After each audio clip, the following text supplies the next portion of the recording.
जोधपुर अनीता चौधरी हत्याकांड में अपडेट सामने आई है। आपको बता दें कि अनीता की सहेली समेत 10 लोगों की पेशी मजिस्ट्रेट कमिश्नरेट जोधपुर के समक्ष जो है पेश किया और पुलिस ने कुछ लोगों को फिर दस्तयाब किया। 6 टुकड़ों में अनीता का शव मिला था। इस पूरे मामले में जैसे जैसे जांच पड़ताल आगे बढ़ रही है, कई तरीके के बड़े खुलासे हो रहे हैं। आपको बता दें कि अनीता की सहेली समेत 10 लोगों की पेशी हुई है। मजिस्ट्रेट कमिश्नरेट जोधपुर के समक्ष उनको पेश किया गया और पुलिस ने कुछ लोगों को दस्तयाब फिर से किया है।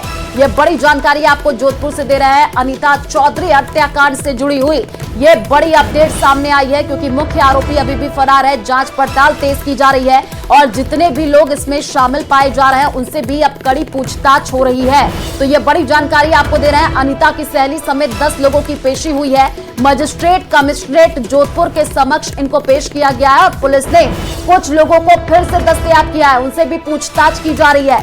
हर एक एंगल से पुलिस अब इस पूरे मामले की जांच पड़ताल में जुटी हुई है। और ज्यादा जानकारी के लिए संवाददाता चंद्रशेखर हमारे साथ फोन लाइन पर जुड़ चुके हैं। चंद्रशेखर, अनीता की सहेली और किन किन लोगों को जो है पेश किया गया, क्या कुछ अपडेट है इस पूरे मामले में?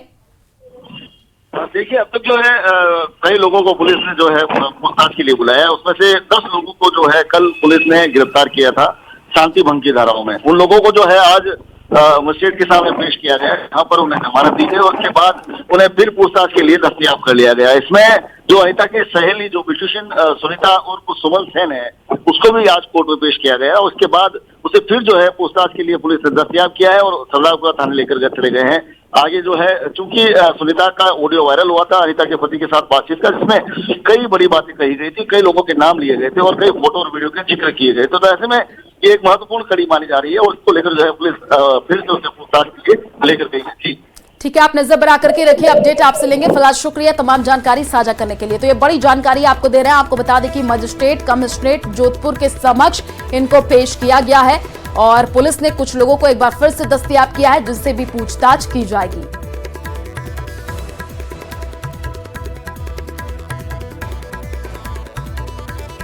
तो अनीता की सहेली सुनीता समेत 10 लोगों की पेशी, ये बड़ी अपडेट आपको दे रहे हैं। मजिस्ट्रेट कमिश्नरेट जोधपुर के सामने इनको पेश किया गया। राजस्थान में 7 सीटों पर होने वाले उपचुनाव में कांग्रेस की मुसीबत बढ़ती दिखाई दे रही है। कहीं पार्टी को त्रिकोणीय मुकाबले से जूझना पड़ रहा है तो कहीं बगावत की आग पार्टी को झुलसा रही है। देखिए रिपोर्ट।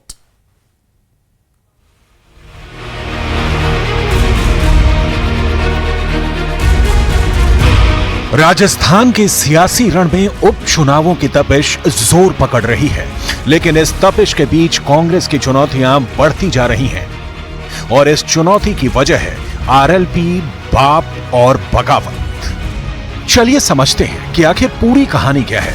ये तस्वीरें दौसा की हैं। सचिन पायलट दौसा विधानसभा उपचुनाव में कांग्रेस प्रत्याशी डीसी बैरवा के समर्थन में प्रचार के लिए ट्रैक्टर चला रहे हैं। वोटरों को लुभाने के लिए पहली बार सचिन पायलट चुनाव प्रचार में डांस भी कर रहे हैं। बैरवा पायलट समर्थक माने जाते हैं। दौसा सीट पर डीसी बैरवा का मुकाबला बीजेपी के फायर ब्रांड नेता किरोड़ी लाल मीणा के भाई जगमोहन मीणा से है।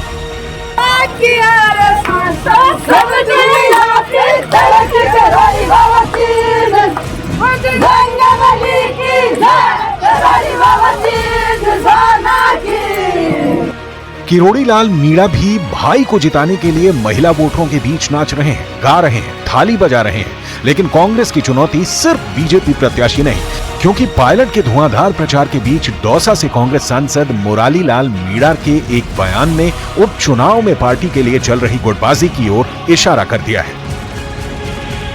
और देखो, मुझे कहने में कोई गुरेज नहीं है। सामाजिक दबाव सबको ऊपर होता है। और देखो, हमने खूब काम करे, कुंडल के भी काम करें, सैंतल के भी करें, सब 36 कौम के काम करें।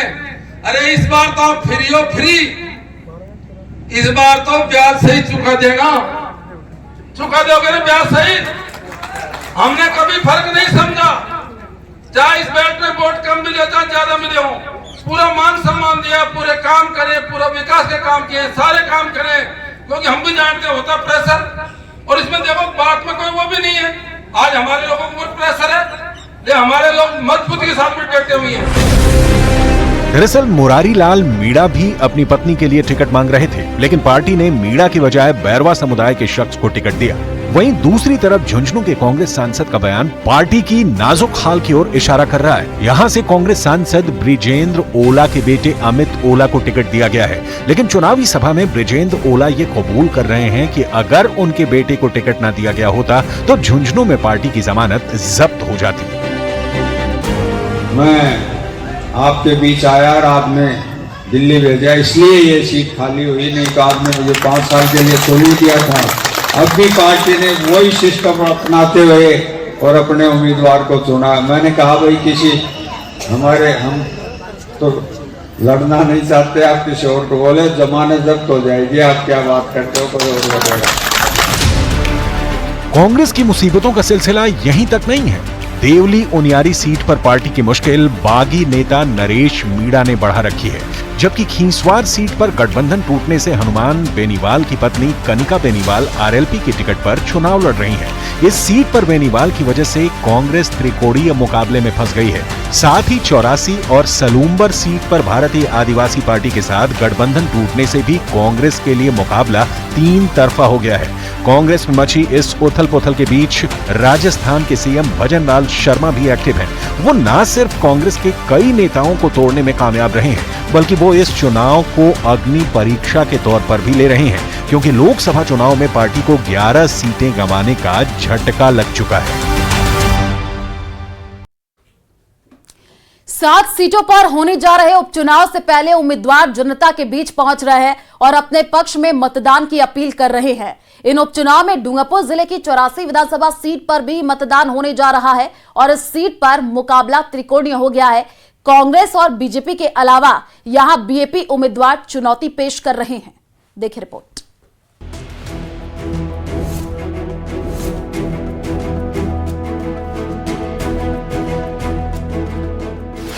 चौरासी विधानसभा सीट पर कांटे की टक्कर। 84 सीट पर त्रिकोणीय हुआ मुकाबला। बीजेपी कांग्रेस और बीएपी के बीच चुनावी जंग। 84 विधानसभा सीट पर उपचुनाव की जंग त्रिकोणीय हो चुकी है। कांग्रेस बीजेपी और बीएपी के बीच कांटे की टक्कर है। इधर मतदान से पहले तीनों दल के प्रत्याशी अपने अपने मुद्दों को लेकर जनता के बीच पहुंचकर वोट मांग रहे हैं। तीनों प्रत्याशी अपनी अपनी जीत का दावा कर रहे हैं। बीजेपी ने कारीलाल ननोमा को उम्मीदवार बनाया है। कारीलाल का कहना है कि इस सीट पर बीजेपी जीत दर्ज करेगा।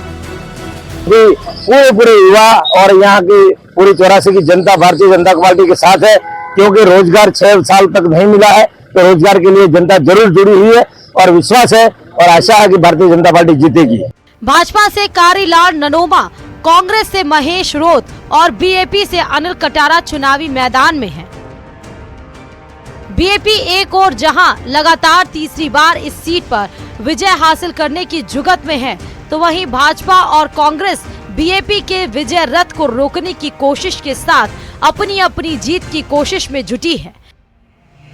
भाजपा, कांग्रेस और बीएपी ने प्रचार में पूरी ताकत झोंक रखी है। तीनों प्रत्याशी और उनके नेता गांव-गांव जाकर अपना और पार्टी का विजन बताकर वोट मांग रहे हैं। प्रचार अभियान में हम जहां भी जा रहे हैं तो हमें जनता यहाँ बीजेपी की सरकार से नाराज है कि लंबे समय से 10-11 महीने हो गए, आज सरकार ने कोई धरातल पे काम नहीं किया और जो कांग्रेस की सरकार की योजनाएं थी वो बंद कराने का काम किया है। और यहाँ जनता महंगाई से, बेरोजगारी से त्रस्त है और कांग्रेस के प्रति जनता अपार समर्थन जता रही है। बीजेपी और कांग्रेस किसी तरफ बीएपी की रफ्तार को रोकने की कोशिश में लगी है, अपने अपने विजन और मुद्दे बताकर जनता को रिझाने में लगी है, लेकिन इस सीट पर बीएपी का दबदबा किसी से छिपा नहीं है। राजकुमार रोत इस सीट पर 2 बार विधायक रहे। उनके सांसद बनने के बाद ये सीट खाली हुई। उपचुनाव में बीएपी ने अनिल कटारा को मैदान में उतारा। बीएपी प्रत्याशी अनिल कटारा भी जनता को मूलभूत सुविधाएं दिलाने के साथ आदिवासियों को उनके अधिकार दिलाने की बात कर रहे हैं। बीजेपी की सरकार है उस टाइम पे भी राजकुमार जी के समय भी कांग्रेस की सरकार थी। तो सरकार चाहे किसी भी की हो, हमें हमारे मुद्दों को लेके जाना है और काम भी करवाना है। तो सरकार किसी की भी उससे फर्क नहीं पड़ता है। हमें अपने आप और हमारी जो जनता हमको बेच रही है, हमें भरोसा है कि हम किसी भी तरीके से हमारी जो जनता की मांग रहेगी हम पूरी करा देंगे। बहरहाल डूंगरपुर जिले के 84 विधानसभा क्षेत्र में चुनावी प्रचार का शोर सुनाई दे रहा है। इस बार 84 सीट पर भाजपा, कांग्रेस और बीएपी ने नए चेहरों को चुनावी मैदान में उतारा है। इस सीट पर त्रिकोणीय मुकाबला देखने को मिल रहा है, लेकिन क्षेत्र की जनता किस पार्टी और प्रत्याशी के सिर पर जीत का ताज पहनाएगी, ये तो आने वाला समय बताएगा। न्यूज़ 18 राजस्थान के लिए डूंगरपुर से जयेश पवार की रिपोर्ट।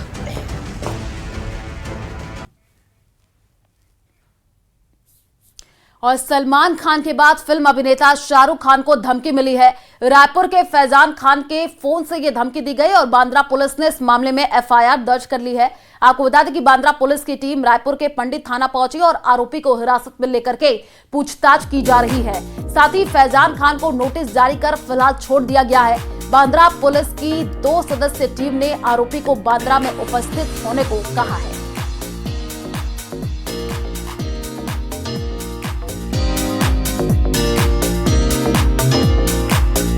जिसमें शाहरुख खान को धमकी दी गई थी, उसी के सिलसिले में पूछताछ करने के लिए मुंबई पुलिस जो है रायपुर आई है, जहां पर पंडित थाना क्षेत्र के एक व्यक्ति से पूछताछ की जा रही है, जिसके तहत इस धमकी वाली कॉल से जुड़े हुए। तो अभी तक कुछ और पूछताछ में जानकारी मिल पाई है, किस टाइप का कुछ हुआ है?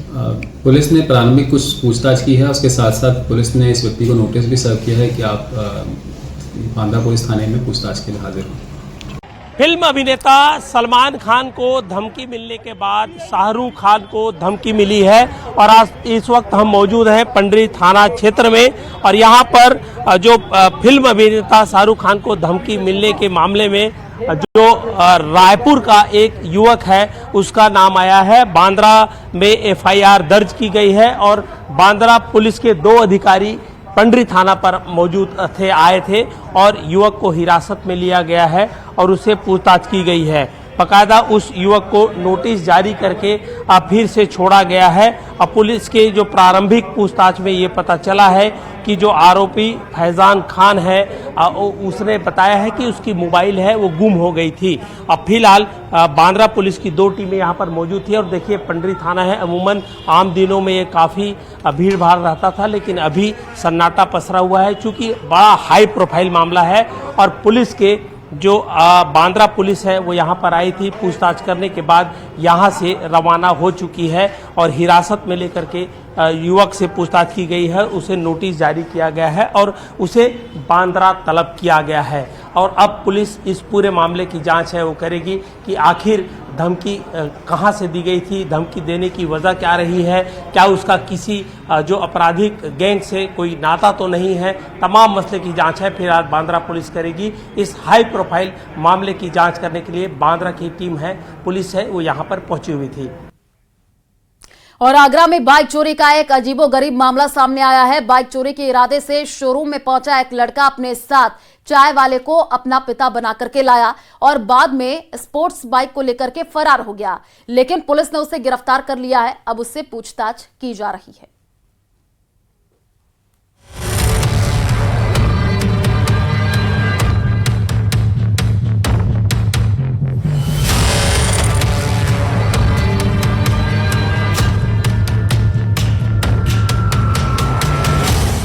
आगरा में चोरी की इस वारदात से जहां शोरूम मालिक हक्का बक्का रह गया, तो वहीं पुलिस भी चकरा गई।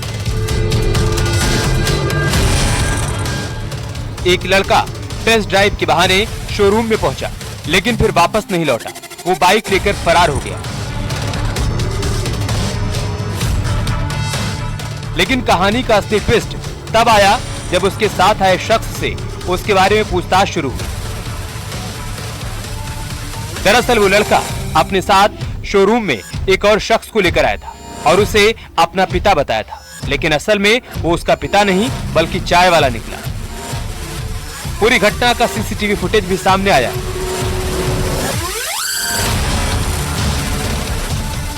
आगरा के नालबंद चौराहे पर कमल मोटर्स के नाम से पुरानी बाइक खरीदने और बेचने का शोरूम। सीसीटीवी कैमरे में वो लड़का पहले शोरूम में अकेला आया, जो साफ दिखाई दे रहा। इसके बाद वो वहां से चला गया।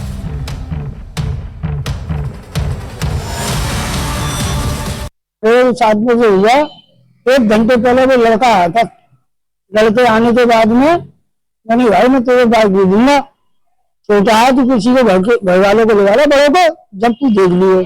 फिर बोला वो अपने पिताजी को लगा कर लाया हूँ, तो मैं फिर 1-2 घंटे बाद आता है मेरे पास बाप को लेकर।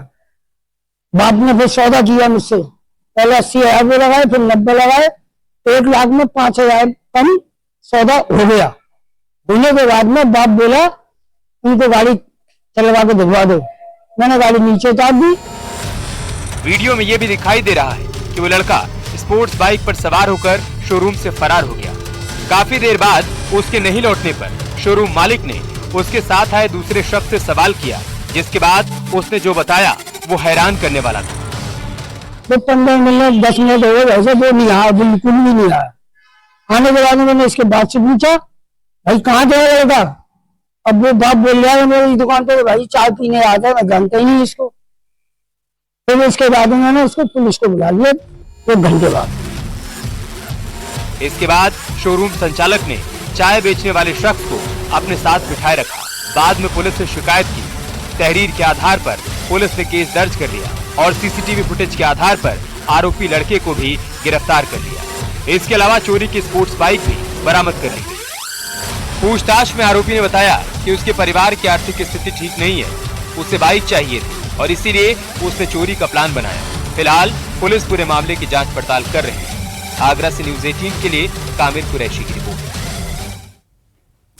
वाराणसी में मंगलवार को 5 लोगों की गोली लगने से मौत मामले में अब नया ट्विस्ट आ गया है। राजेंद्र गुप्ता ने पत्नी और बच्चों को जो है मारकर सुसाइड नहीं किया था, बल्कि पूरे परिवार का कत्ल करने की साजिश किसी दूसरे ने रची थी। पारिवारिक रंजिश, प्रॉपर्टी विवाद समेत कई पहलू अब इस सामूहिक हत्याकांड के लिए पुलिस की जांच का हिस्सा है।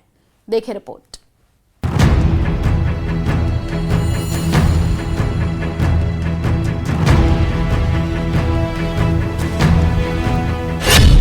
काशी में सामूहिक हत्याकांड, कातिल कौन?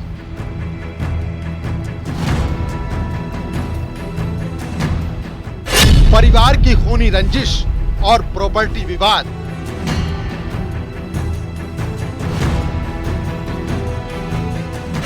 रंजिश के 28 साल, 2 शादी, 9 लोगों की हत्या।